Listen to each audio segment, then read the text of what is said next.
오늘은 하이델베르크 교리문답 17주차 45문 우리가 함께 나눔으로써 이 시간을 보내도록 하겠습니다. 우리 기독교에 있어서 이 부활신앙은 매우 중요한 신앙이며 성경에는 예수님뿐만 아니라 여러 사람의 부활이 기록되어 있습니다. 그렇다면 여러 다른 사람들의 부활 그리고 이 예수님의 부활, 이 둘 사이에는 어떤 차이점이 존재하는데 다른 점이 무엇일까요? 그리고 다른 사람들의 이 부활과는 다른 이 예수님의 부활만이 가지고 있는 그 특별한 어떤 것, 그 특별함이 있는 이유가 무엇일까요? 성경에는 나사로, 야이로의 딸 등 많은 부활했던 사람들이 있습니다. 근데 그 성경에 나오는 부활했던 그 사람들은 영생하였을까요? 죽었을까요? 다시 죽었겠죠. 죽었다가 다시 살아난다 하더라도 그들이 예수님을 통하여 또는 하나님의 능력으로 다시 부활한다 하더라도 결국은 다시 죽을 건데, 그러면 이러나 저러나 죽을 수밖에 없는 이 상황이 더 절망적으로 다가와야 하는 것 아닐까요? 그럼에도 불구하고 우리가 예수님의 부활에서 소망을 가지는 그 이유는 그분의 부활이 우리에게 궁극적인 유익을 주기 때문입니다. 만약 이것이 없다면 우리가 예수님의 부활에 관심을 가질 필요가 전혀 없게 되는 것이죠.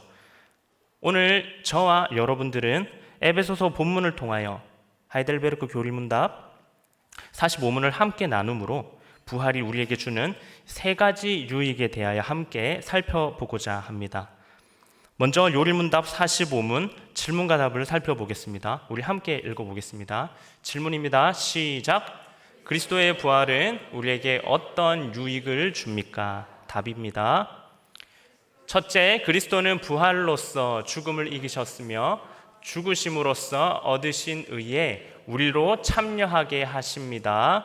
둘째, 그의 능력으로 말미암아 우리도 이제 새로운 생명으로 다시 살아났습니다. 셋째, 그리스도의 부활은 영광스러운 부활에 대한 확실한 보증입니다. 아멘. 그리스도의 부활이 우리에게 어떠한 유익을 주는지 오늘 문답에서는 이를 세 가지로 제시하고 있습니다. 먼저 첫째 유익을 함께 읽도록 하겠습니다. 시작. 그분이 얻으신 의에 우리를 참여시키십니다. 아멘. 예수님께서는 과거의 죽음을 이기셨습니다. 그리고 현재 우리를 그분의 의에 참여시키고 계십니다. 우리는 여기서 예수님이 분명히 부활하셨다는 것을 먼저 전제로 짚고 넘어가야 합니다. 왜냐하면 과거로부터 지금까지 이 예수님의 부활의 의미를 퇴색시키기 위한 작업들이 많았기 때문입니다. 과거 대제사장들과 바리새인들이 군인들에게 돈을 주고 예수님의 시체를 제자들이 빼가였다 시키고 이렇게 유언비어를 퍼뜨리기도 하였고, 이것이 현대로 넘어와서는 예수님이 실제로 부활한 것이 아니라 우리가 예수님이 부활했다라고 말을 하는 건 예수님의 가르침이 우리에게 전달된 거다. 그러니까 예수님이 실제로 부활한 게 아니라 예수님의 가르침이 우리에게 넘어온 거다. 실제로 이렇게 가르치는 자들도 굉장히 많습니다. 즉 현대인의 이 사고방식에 하나님의 말씀이 성경을 짜 맞춰 넣어서 전혀 다른 의미로 해석을 하고 있는 판국인 거죠. 그리고 그들은 이 예수님의 부활보다 예수님의 이 가르침대로 사는 것이 우리 삶에 훨씬 유익하다고 가르칩니다. 예수님의 부활 그거는 별로 중요한 게 아니다. 예수님이 그의 죽음으로 그리고 그의 부활로 보여주신 그 가르침만이 중요한 거니까 그걸 보여주려고 예수님 부활한 거지 부활 자체에 의미가 있는 것이 아니다. 이렇게 말을 하는 것이죠. 뭔가 그럴듯합니다. 말만 들어보면. 근데 이러한 주장들은 당장의 우리 삶에 어떤 유익이 있을 줄은 모르겠습니다. 지금 당장 내가 이 하루하루를 살아감에 있어서 뭔가 공감이 되고 위로가 되는 그런 말일지 모르겠습니다. 하지만 이 말은, 이런 해석은 궁극적인 그리고 결정적인 어떤 도움을 주지는 못합니다. 왜냐하면 우리에게 정말 필요한 것은 오늘 하루를 살아가는 능력이 아니라 오직 사망을 이기는 바로 이것이기 때문입니다. 오직 그리스도의 부활만이 우리를 사망과의 싸움에서 승리하게 하시며 우리를 이 사망과의 싸움에서 승리하게 하실 줄로 믿습니다. 이 예수님의 부활이 이 사망의 원인인 이 죄의 문제를 해결해 주신 것입니다. 그리고 더 나아가서 그리스도가 이 죽음을 통하여 얻으신 바로 이 의, 그리고 이 부활을 통하여 이제 우리와 이것을 함께 나누고 있는 것입니다. 글씨가 다 깨졌네요. 그리스도께서 죽으신 이유는 다른 것이 아닌 오직 우리의 죄 때문입니다. 그리고 그 예수님께서 부활하신 이유는 우리의 의를 위함입니다. 만약 그리스도께서 죽으시기만 했었다면 우리의 죄는 사해졌을지 모르겠습니다. 근데 그분의 의는 얻을 수 없었겠지요. 다시 말하면 다시 죄짓기 이전의 아담으로 돌아가는 거예요. 그렇게 되면 그 아담은 다시 범죄하게 되고 다시 죄의 그 한 가운데 처하게 된다라는 것이죠. 예수님의 죽으심과 그리고 그 부활하심으로 인하여 우리가 죄를 씻음받고 그 예수님의 의를 얻게 됨으로써 우리는 이 죄의 영원한 굴레에서 해방되었다라고 생각하시면 되겠습니다. 그러므로 우리는 이제 이 죄와 사망의 권세로부터 완전히 해방되었으며 어느 누구도 우리를 정죄할 수 없음을 믿습니다. 이 예수님의 부활이 우리에게 주는 이 두 번째 유익을 우리가 함께 읽어보도록 하겠습니다. 시작. 그의 능력으로 우리도 새 삶을 얻었습니다. 아멘. 이 부활은 능력을 의미합니다. 부활은 단지 2000여 년 전 그 전에 있었던 그 하나의 어떤 사건으로 끝나는 것이 아니라 종말에 있을 그리고 또 그 미래의 사건만을 또 의미하는 것은 아닙니다. 과거와 미래의 부활이 지금 이 현재를 살아가는 오늘날 우리들에게 의미가 있는 이유는 부활하신 주님께서 우리에게 능력으로 역사하고 계시기 때문입니다. 그렇다면 우리에게 역사하시는 능력으로 역사하신다고 했는데 어떤 능력일까요? 과거 예수님은 병을 고치기도 하셨고 폭풍을 잔잔하게 만들기도 하셨고 그리고 수많은 무리들을 먹이기도 하셨습니다. 그리고 귀신을 쫓아내기도 하셨습니다. 오늘날에는 소위 치유의 은사를 가진 어떤 그런 사람들도 있고요. 이 같은 기적을 행하는 사람들도 많습니다. 그리고 또 웃긴 건 이러한 기적들이 비단 이 기독교 안에서만 일어나는 일들도 아니에요. 불교 그리고 이슬람에도 이런 일은 언제든지 일어나고 있으며 심지어 무당이 사람의 병을 고치는 그런 일들도 있지 않습니까? 그렇다면 오늘 이 두 번째 유익이 말하는 이 예수님만이 하는 오직 예수님만이 하실 수 있는 바로 그 능력이 무엇일까요? 그것은 바로 이 우리에게 새로운 생명을 바로 주신다는 것, 새 생명을 주시는 것, 이것은 다른 사람들이 할 수 없고 다른 어떤 존재들이 할 수 없는 오직 예수님만이 하실 수 있는 능력, 바로 그것은 새 생명을 주심이라는 것입니다. 하나님을 모르고 하나님을 욕하고 조롱하고 대적하던 바로 그 사람들이 예수 믿고 새 생명을 얻는 것, 이것이야말로 기적 중의 기적 아니겠습니까? 저 사람은 죽었다 깨어나도 안 돼. 쟤는 진짜 안 돼. 사람이 아니야. 이런 사람도 예수님을 믿게 되면 전혀 새로운 삶을 살게 됩니다. 어떻게 이런 일이 가능할까요? 바로 부활하신 주님께서 오늘도 바로 현재 지금도 능력으로 자기 백성에게 새 생명을 주셔서 바로 그 부활의 유익을 누리게 하시기 때문입니다. 이는 우리의 노력으로는 결코 얻을 수 없습니다. 그리고 누릴 수도 없습니다.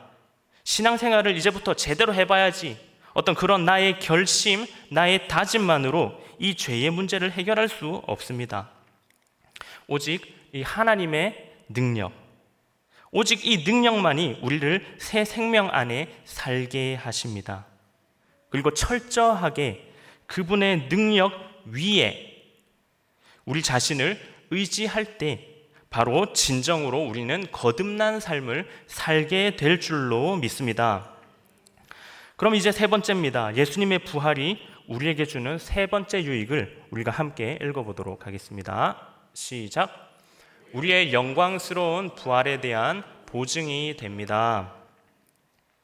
아멘. 그리스도의 부활이 다른 인간들의 부활과 다른 점은 바로 그분의 부활은 우리의 부활과는 다른 영광스러운 부활이었기 때문입니다. 우리가 그분을 따라 다시 부활한 우리가 그러한 존재들이라면 마찬가지로 우리의 부활 또한 영광스러운 부활이 되겠지요.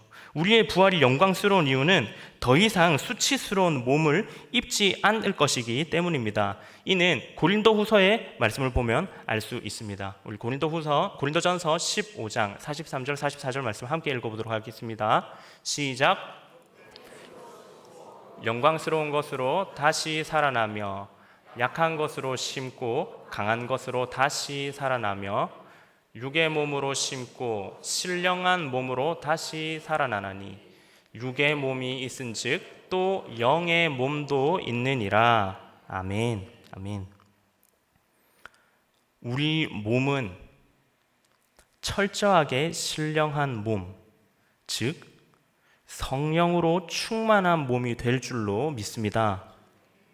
우리가 이전에는 아담과 같이 마치 아담처럼 흙에 속한 형상으로 창조함을 받았지만 이제 우리는 옛사람이 죽고 새 생명을 얻었습니다. 그러므로 하늘에서 오신 바로 예수 그리스도의 형상을 입게 된 줄로 믿습니다.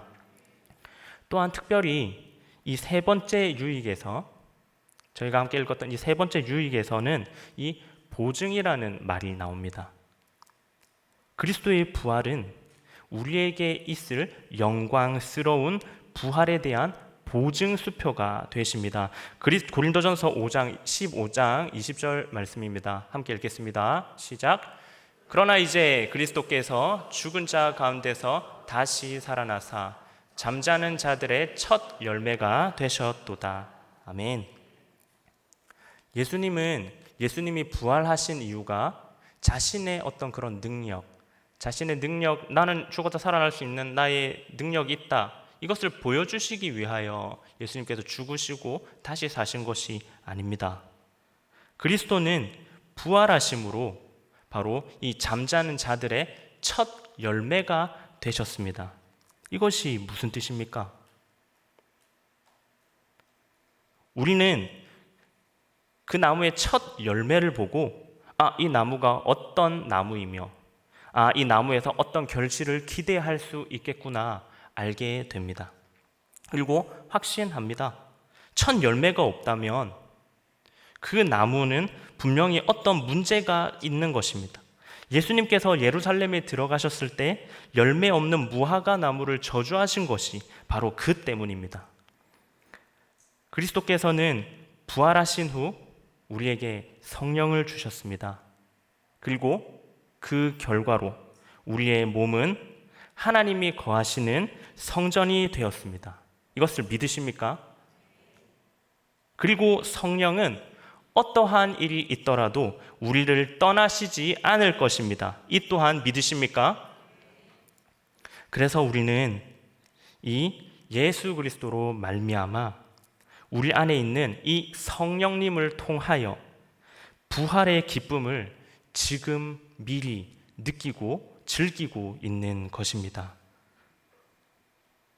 영광스러운 부활이 단지 과거에만 묶여 있는 그런 과거의 일만이 아니고, 그리고 또 종말의 그때에 올 미래에 묶여 있는 그 일이 아니라는 것입니다. 과거에 있었던 그리스도의 부활, 그리고 현재 우리 안에 이 지금을 살아가고 있는 우리에게 이 성령님의 내주하심을 통하여 우리는 미래에 있을 이 영광스러운 부활을 우리 삶 가운데 즐길 수 있을 줄로 믿습니다.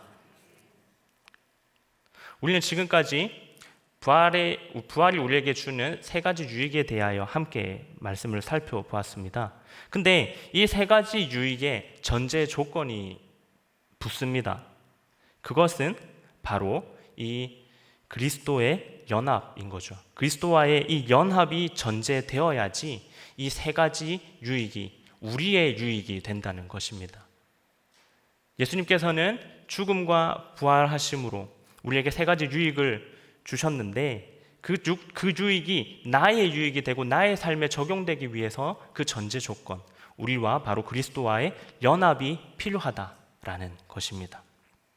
이 신비로운 연합은 오직 참된 믿음, 그리고 이 참된 믿음을 통한 우리의 변화된 삶, 그 세례를 통하여 확증된 우리의 변화된 삶, 이 삶이 바로 그리스도와 연합을 의미합니다. 참된 믿음과 세례, 그리고 이것으로 그리스도와 연합이 되고, 이렇게 그리스도와 연합된 자들이 그리스도께서 우리에게 주신 이 세 가지 유익을 온전히 누릴 수 있다라는 것이죠. 바로 이 전제 조건을 바울은 에베소서 2장 1절에서 10절 말씀에서 성도들에게 강조하고 있는 것입니다.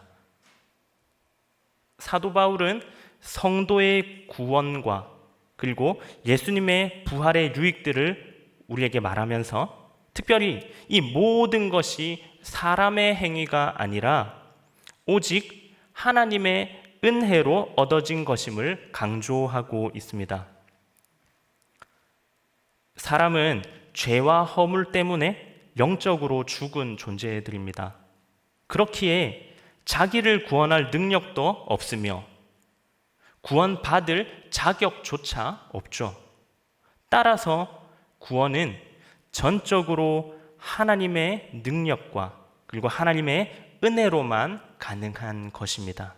바로 바울은 이것을 강조하고 있는 것입니다. 오늘 우리가 읽었던 본문 5절을 보겠습니다. 제가 읽을게요. 허물로 죽은 우리를 그리스도와 함께 살리셨고 하고 괄호가 있습니다. 그리고 나서 문맥과 맞지 않는 글이 나오고 있어요. 너희는 은혜로 구원을 받은 것이라. 5절에서 바울은 스스로 본인이 하던 글의 흐름을 끊으면서까지 이 에베소 교인들이 하나님의 은혜로 구원받았음을 강조하고 있습니다. 그리고 이를 8절에서 너희는 그 은혜에 의하여 믿음으로 말미암아 구원을 받았다. 다시 한번 말하고 있죠. 동일한 말씀을 함으로써 다시 한번 더 이를 상기시킵니다. 이것은 유대인 성도뿐만 아니라 이방 성도들에게도 동일하게 적용됩니다. 오직 그리스도의 구원을 누리는 방법은 이를 믿는 참된 믿음을 가지는 것이며, 그리고 세례를 통하여 우리의 삶이 변화하는 삶을 살게 되는 것입니다. 죄와 허물로 죽은 우리들을 은혜가 풍성하신 하나님께서 다시 살려서 지극히 영광스러운 구원을 누리게 하신 것, 바로 이 말씀이 에베소 교회 성도들뿐만 아니라 우리 모두에게 동일하게 적용되는 말씀인 줄로 믿습니다. 아멘. 말씀을 정리하겠습니다. 오늘 우리는 예수 부활의 세 가지 유익에 관한 말씀을 함께 나누었습니다. 첫째, 그분이 얻으신 의에 우리를 참여시키셨고요. 둘째, 그의 능력으로 우리도 새로운 삶을 얻게 되었습니다. 셋째, 우리의 영광스러운 부활에 대한 보증이 되십니다. 그리고 이 모든 유익을 누리는 이 전제 조건, 바로 참된 믿음. 이 믿음이 세례받은 삶으로 바로 드러나는 것이죠. 그리고 여기서 요구하는 바로 이 참된 믿음이 이 참된 믿음이란 옛사람의 모습을 완전히 벗어버린, 그리고 우리 인간의 노력이 아닌 오직 그리스도의 은혜만으로 이것을 믿는, 이것으로 우리가 구원을 받았음을 믿는 바로 그 믿음을 말하는 것이 참된 믿음입니다. 우리의 노력, 그리고 어떤 나의 힘, 나의 의지, 인간의 그 어떤 것이 아니라 오직 나를 구원하신 그 하나님의 은혜, 바로 그것만을 의지하고 믿는 것, 그것이 참된 믿음이고요. 그 참된 믿음으로 말미암아 나의 삶이 변화하는, 그것을 변한 나의 삶을 살아내는 바로 그 모습, 바로 참된 믿음과 세례를 통하여 변화된 나의 모습, 바로 이것을 통하여 그리스도와의 연합이 되는 것이며, 그리스도와 연합이 된 우리만이 예수님께서 허락하신 그 세 가지 유익을 얻으실 줄로 믿습니다. 이를 꼭 기억하셔서 지금 이 순간, 그리고 이 땅 위에서 부활의 모든 유익을 누리며 살아가는 저와 여러분이 되시기를 주님의 이름으로 기원합니다.